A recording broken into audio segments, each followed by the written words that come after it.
Hello everyone. आज हम कक्षा 11वीं के केमिस्ट्री सब्जेक्ट के त्रैमासिक परीक्षा के लिए जो महत्वपूर्ण प्रश्न हैं उनके बारे में डिस्कशन करेंगे। कौन कौन से प्रश्न महत्वपूर्ण हैं, परीक्षा में आ सकते हैं, पिछली बार भी परीक्षा में पूछे गए हैं, कुछ प्रश्न वार्षिक परीक्षा की दृष्टि से भी महत्वपूर्ण है, उनके बारे में डिस्कशन करेंगे। और आज हम ये देखेंगे कि कौन कौन से प्रश्न त्रैमासिक परीक्षा में पूछे जा सकते हैं।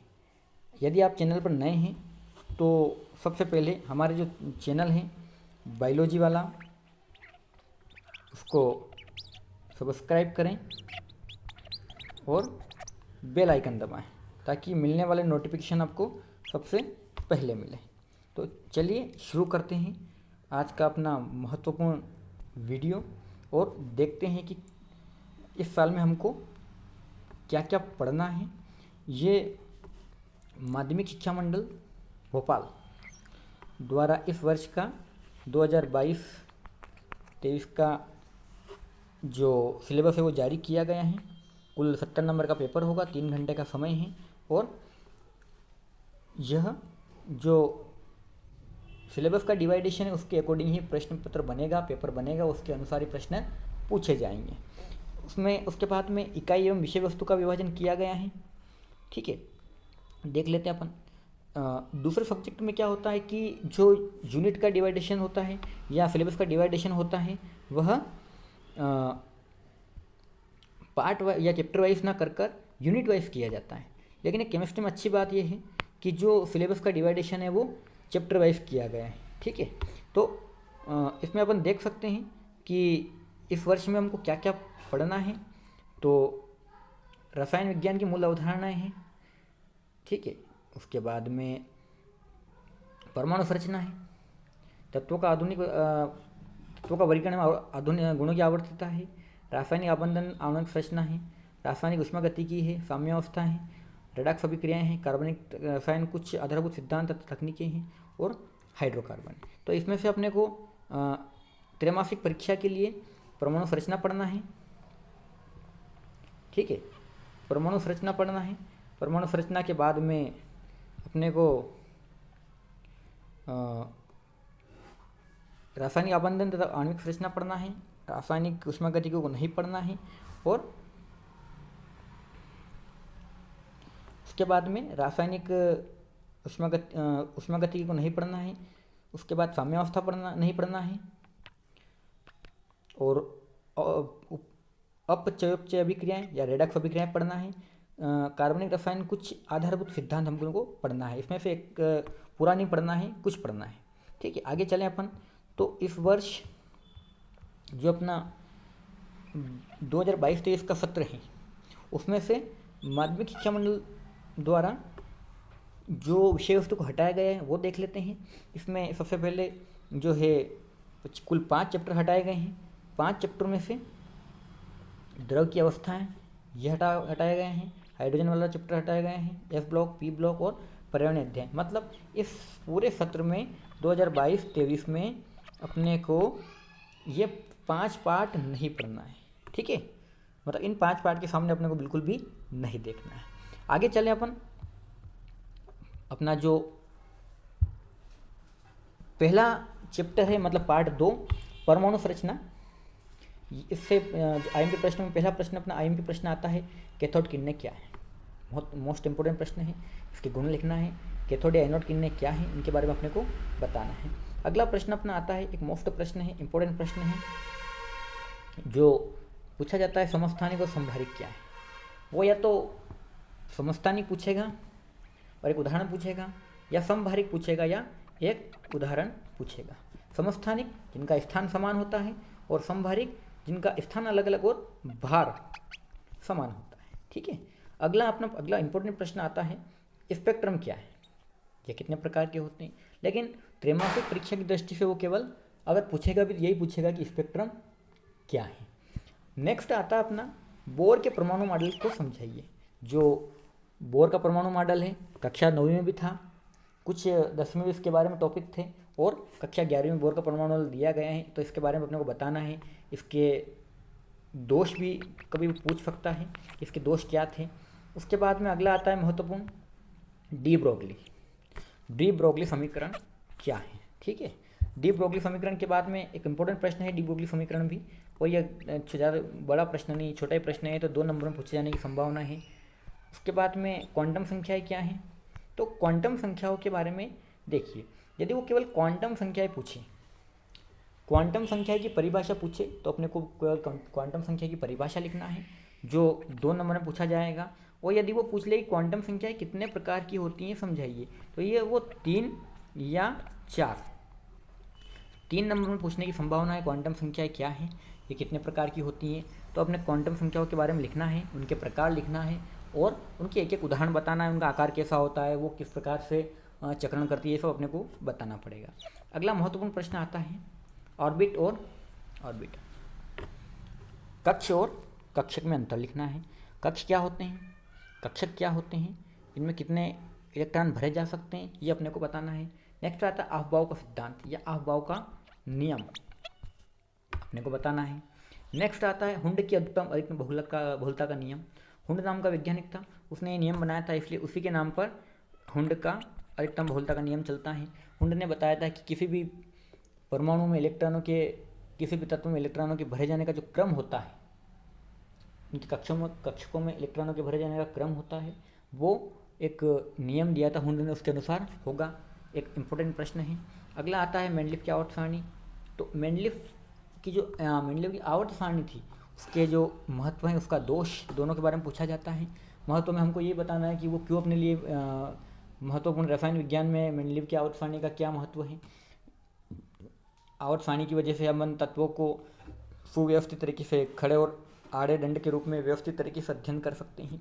कुछ दोष भी हैं इसके, कुछ तत्वों को अलग अलग क्रम में ने रखा है, जबकि वहाँ उनको नहीं रखना था, ये इसके दोष भी हैं। अगला अपना पार्ट आता है, अगला चैप्टर आता है अपना, वो है चैप्टर नंबर 3, तत्वों का वर्गीकरण और गुणों की आवर्तिता। ठीक है, चैप्टर नंबर 3। चैप्टर नंबर 1 परीक्षा में नहीं आएगा। चैप्टर 2 के महत्वपूर्ण प्रश्न हमने देख लिए और चैप्टर नंबर 3 के प्रश्न अपन देखते हैं। एक बार फिर आपसे रिक्वेस्ट है, यदि आपने चैनल को सब्सक्राइब नहीं किया है तो सबसे पहले चैनल को सब्सक्राइब करें। नीचे लाल रंग में लिखा हुआ होगा सब्सक्राइब करना है, उसके पास में घंटी का बटन है, वो दबाना है, ताकि जब भी अगले वीडियो डाले जाएँ सबसे आपको उस नोटिफिकेशन के द्वारा पता चल सके। इस वीडियो को अपने दोस्तों में शेयर कीजिए ताकि उनको भी इन महत्वपूर्ण प्रश्नों का लाभ मिल सके। अगला आता है अपना आवर्त सारणी के प्रमुख लक्षण। आवर्त सारणी के प्रमुख लक्षण और दोष, तो लगभग ये प्रश्न पार्ट 2 के अंतिम प्रश्न जैसा ही है। उसके बाद एफ ब्लॉक तथा पी ब्लॉक के तत्वों के सामान्य लक्षण लिखना है। ठीक है, एफ ब्लॉक और पी ब्लॉक के तत्वों के सामान्य लक्षण। इसके बाद में एफ ब्लॉक और पी ब्लॉक के तत्वों के सामान्य लक्षण हैं।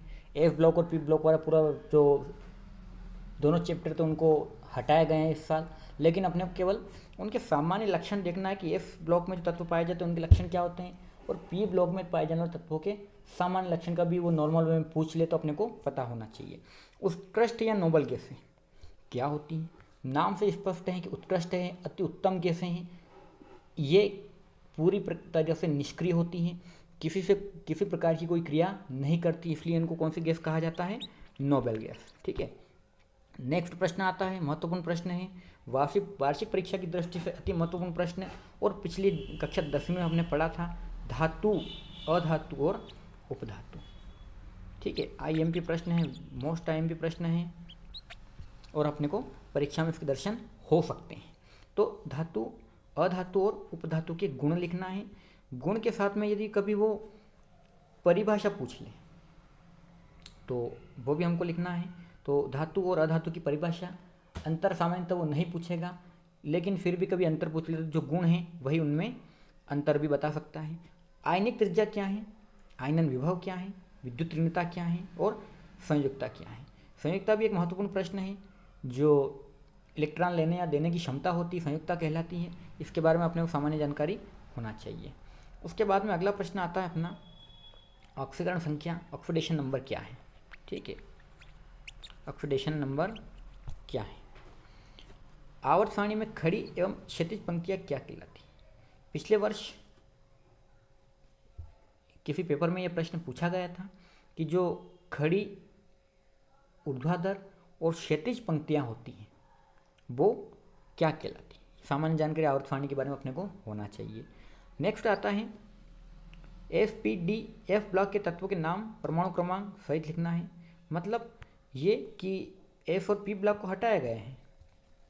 इस बार सिलेबस में F और P ब्लॉक के तत्व नहीं है, पूरा चैप्टर हटाया गया है। लेकिन जो अपना तीसरा चैप्टर है उसमें कुछ F ब्लॉक और P ब्लॉक के तत्वों के बारे में है, तो अपने को सिर्फ ये पता रखना है कि F ब्लॉक में कितने तत्व आते हैं, P ब्लॉक में कितने तत्व आते हैं, D और F ब्लॉक में कितने तत्व आते हैं, और F ब्लॉक में कितने परमाणु क्रमांक से कितने परमाणु क्रमांक के तत्व आते हैं, P ब्लॉक में कितने परमाणु क्रमांक से कितने परमाणु क्रमांक के तत्व आते हैं। उसके बाद अपने को ये पता होना चाहिए।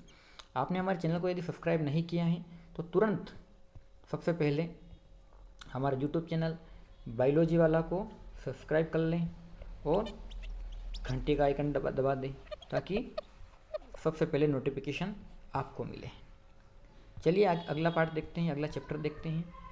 अगला चैप्टर आता है अपना रासायनिक आबंधन एवं आणविक संरचना।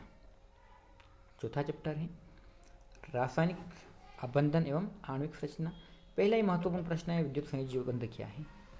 ठीक है, विद्युत संयोजी बंध क्या है, सहसंयोजी बंध क्या है, लगभग समान प्रश्न है, लेकिन एक विद्युत संयोजी है, एक सहसंयोजी है।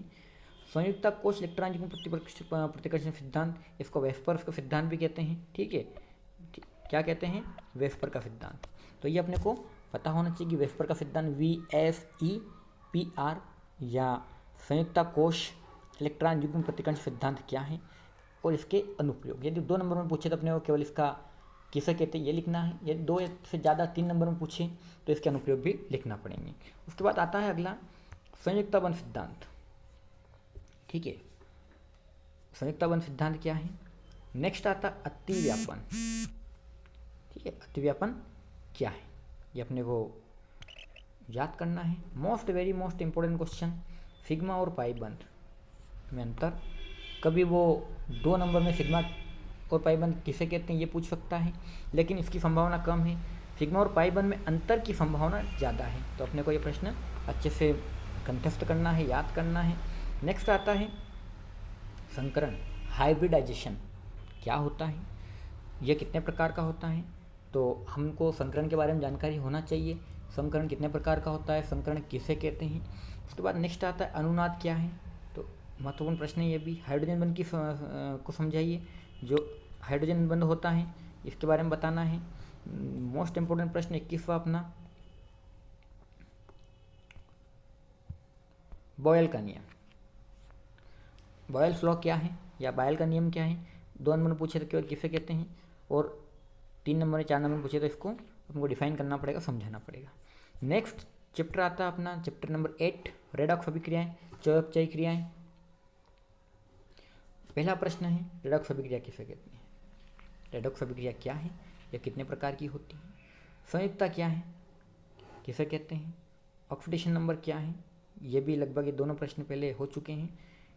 उस पार्ट में भी या दोनों पार्ट से रिलेटेड प्रश्न है। संयुक्ता क्या है, ऑक्सीकरण या ऑक्सीडेशन नंबर क्या है। नेक्स्ट आता अपना रेडॉक्स अभिक्रिया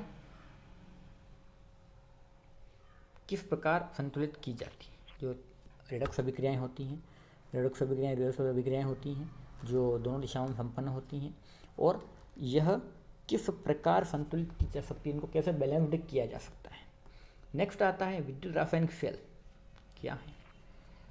संभावना है कि त्रैमासिक परीक्षा में किसी सेल के बारे में वो पूछेगा, पेपर में प्रश्न आ सकता है। तो अपने को पता होना चाहिए गैल्वेनिक सेल क्या है। इलेक्ट्रोड विभव क्या है। गैल्वेनिक सेल महत्वपूर्ण, अति महत्वपूर्ण प्रश्न है त्रैमासिक के लिए। वार्षिक की दृष्टि से भी महत्वपूर्ण है, लेकिन त्रैमासिक के लिए बहुत महत्वपूर्ण प्रश्न है, तो ये अपने को पता होना चाहिए। नेक्स्ट आता रेडॉक्स अभिक्रिया किसे कहते हैं, हमने पहले देख लिया है। रेडॉक्स अभिक्रियाओं के अनुप्रयोग लिखना है, तो ये भी एक महत्वपूर्ण प्रश्न है। कभी कभार वो ये पूछ सकता है कि रेडॉक्स अभिक्रियाओं के अनुप्रयोग क्या है। नेक्स्ट आता है नर्नस्ट समीकरण क्या है। 2 नंबर में पूछे तो केवल अपने को परिभाषा लिखना है। यदि 2 से ज़्यादा 3 या 4 नंबर में पूछे तो इसको अपने को इसका गणितीय जो व्यंजक हैं, व्यंजक बताना पड़ेगा। ठीक है, उसके बाद में नेक्स्ट आता अपना अगला चैप्टर, चैप्टर नंबर 12, और कार्बनिक रसायन। ठीक है, कार्बनिक रसायन क्या है, संकरण क्या है, सबसे महत्वपूर्ण पहला प्रश्न। संकरण कितने प्रकार के होते हैं, इनकी आकृतियाँ बनाना है।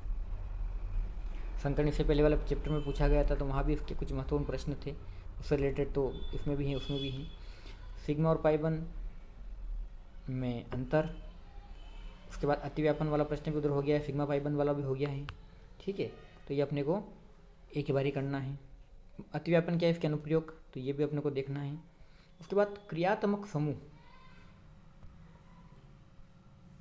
क्रियात्मक समूह किसे कहते हैं, क्रियात्मक समूह क्या है, ये अपने को याद होना चाहिए।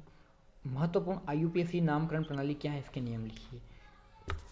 प्यारे विद्यार्थियों, IUPAC नामकरण के जो प्रश्न हैं निश्चित वार्षिक परीक्षा में, त्रैमासिक में, अर्धवार्षिक में पूछे जाएंगे, और साथ ही यह कक्षा 12वीं के लिए भी महत्वपूर्ण है, क्योंकि कक्षा 12वीं में भी IUPAC नाम का बहुत बड़ा टॉपिक है, उपसहयोगी यौगिकों वाला पूरा टॉपिक है।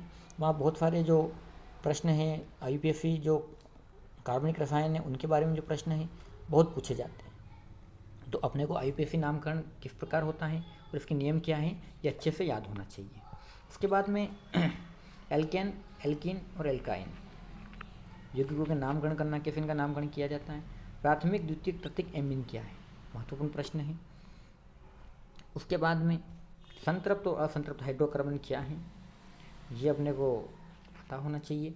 संतृप्त हाइड्रोकार्बन किसे कहते हैं, असंतृप्त हाइड्रोकार्बन किसे कहते हैं, जिनमें सिंगल बंध पाया जाता है, जिनमें डबल बंध पाया जाता है, संतृप्त और असंतृप्त हाइड्रोकार्बन कहलाते हैं। नेक्स्ट, समावयवता क्या है, आइसोमेरिज्म कहते हैं इसको इंग्लिश में। आइसोमेरिज्म क्या है, ये कितने प्रकार की होती है, ये त्रिविमीय होती है, ये प्रकाशीय होती है, ये अपने को इसके बारे में सारी जानकारी याद करना है। नेक्स्ट आता है क्रोमेटोग्राफी। ठीक है, क्रोमेटोग्राफी क्या है, इनके प्रकार लिखिए। तो जो क्रोमेटोग्राफी होती है यह मिश्रित रंग वर्णकों को अलग करने या पृथक करने की विधि होती है। तो ये क्या होती है इसके बारे में पूछा जा सकता है। IUPAC नामकरण, मार्स गैस, विनेगर और क्लोरोफॉर्म, इनका IUPAC नाम अपने को याद होना चाहिए। कभी क्लोरोफॉर्म का या मार्स गैस का, विनेगर का पूछा जा सकता है त्रैमासिक परीक्षा में। प्रभाजास्वन को समझाइए, प्रभाजास्वन क्या होता है, किसे कहते हैं, ये अपने को विथ डायग्राम, चित्र सहित याद होना चाहिए। ठीक है, अगला प्रश्न आता अपना